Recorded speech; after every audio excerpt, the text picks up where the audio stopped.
നമ്മുടെ ഹീറോയിനും അവളുടെ കൂട്ടുകാരി ഒരു ടാറ്റൂ സെൻ്ററിൽ നിന്ന് ടാറ്റൂ എല്ലാം അടിച്ചിട്ട് ഹീറോയിൻ്റെ വീട്ടിലേക്ക് പോവാണ്. ഹീറോയിൻ്റെ അമ്മയ്ക്കാണെങ്കിൽ ഈ ടാറ്റൂ അടിച്ച് നടക്കുന്നവരെ ഇഷ്ടമേ അല്ല.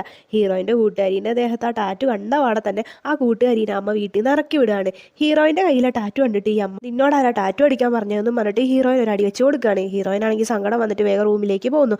അങ്ങനെ പിറ്റേ ദിവസം ഹീറോയിനെ കാണാഞ്ഞിട്ട് ആ അമ്മ ഹീറോയിൻ്റെ റൂമിലേക്ക് വന്ന് നോക്കുമ്പോൾ ഹീറോയിൻ ഒട്ടും വയ്യാതെ കിടക്കുന്നത് കാണുന്നു. ഹീറോയിൻ്റെ അമ്മ ഈ ടാറ്റൂ അടിച്ചതുകൊണ്ടാണ് നിനക്ക് വയ്യാണ്ടായത്, ടാറ്റൂ അടിച്ചവരുടെ മേത്തൊക്കെ ചെകുത്താണ്ടാവും പറഞ്ഞിട്ട് ഹീറോയിൻ്റെ അമ്മ എന്തൊക്കെയോ സാധനം കൊണ്ടുവന്നിട്ട് ഓരോ മന്ത്രമൊക്കെ ചൊല്ലാണ്. ഹീറോയിൻ അമ്മേനോട് എനിക്ക് ഒട്ടും വയ്യ, നമുക്കൊന്ന് ഹോസ്പിറ്റലിൽ പോയി നോക്കാമെന്ന് പറയുന്നു. അതിൽ പോയി വന്നിട്ടും കുറഞ്ഞിട്ടില്ലെങ്കിൽ ഞാൻ ഈ ടാറ്റു കളഞ്ഞോളാന്ന് ഹീറോയിൻ പറയുന്നു. അങ്ങനെ ഒരു ഹോസ്പിറ്റലിലേക്ക് പോവാണ്.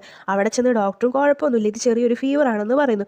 ഈ അമ്മയും ടാറ്റു അടിച്ചതുകൊണ്ട് ദൈവകോപം ഉണ്ടായിട്ടല്ലേ ഇവയ്ക്ക് ഈ പനി വന്നതെന്ന് ചോദിക്കുമ്പോൾ ഈ ഡോക്ടർ അങ്ങനെയൊന്നുമില്ല, അങ്ങനെയാണെങ്കിൽ എൻ്റെ ദേഹത്ത് ടാറ്റു ഉണ്ടല്ലോ, എന്നിട്ട് എനിക്ക് ഇതുവരെ കുഴപ്പമുണ്ടായിട്ടില്ലല്ലോ എന്ന് പറയാണ്. ആ ഡോക്ടർ അവിടുന്ന് പോയി കഴിഞ്ഞപ്പോൾ മോളെ അടിച്ചതിന് അമ്മ സോറി ചോദിക്കുകയാണ് ഹീറോയിനും അമ്മേനോട്. അമ്മ ഇന്നത്തെ കാലത്ത് ഇതെല്ലാവരും ചെയ്യുന്നതാണ്, ഇനി അമ്മയ്ക്ക് ഇഷ്ടമല്ലാത്തതൊന്നും ഞാൻ ചെയ്യില്ല എന്ന് പറയാണ്.